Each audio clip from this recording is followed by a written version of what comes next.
उस दिन युवराज ने रणभूमि की तरफ देखा। न डर था न मोह, सिर्फ एक वचन, न्याय के लिए आखिरी सांस तक लड़ने का। उस रात युद्ध से पहले युवराज के तंबू में आया एक चेहरा जिसे वो अपना मानता था, पर उसकी आंखों में थी कोई और ही कहानी। क्या वो भाई था या बन चुका था महल का सबसे बड़ा विश्वासघाती? सूरज की पहली किरण के साथ युवराज ने सिर्फ अस्त्र नहीं उठाए थे, उसने उठाया था एक वचन कि चाहे रिश्ते टूटें पर न्याय नहीं झुकेगा। मां की आंखों में छिपा वो मौन शायद आज तक उसका सबसे बड़ा आशीर्वाद था। हर महल की दीवारें कुछ ना कुछ सुनती हैं, और इस दरबार की दीवारों ने साजिश की सरगुशियां सुनी थीं।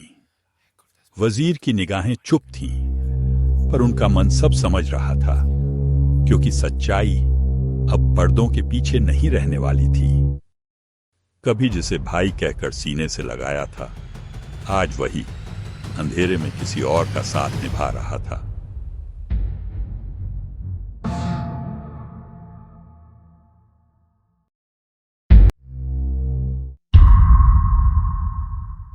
सच की आवाज जब गूंजती है तो महल की नींव तक हिल जाती है।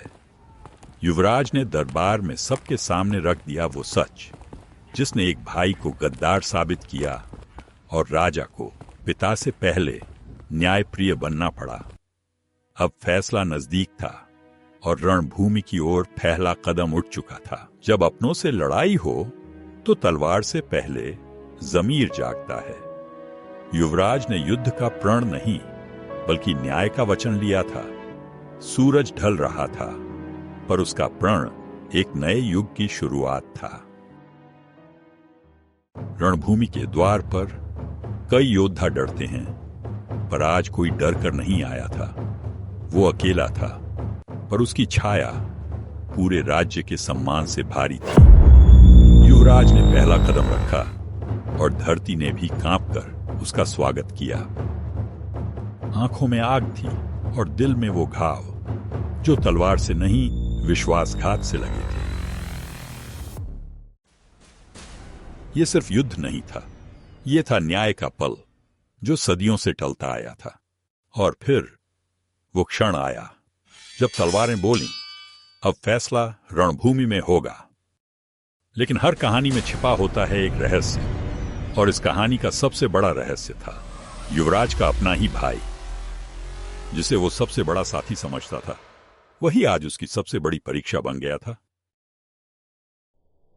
अब युद्ध सिर्फ राजगद्दी का नहीं रहा, ये युद्ध है सच और छल के बीच।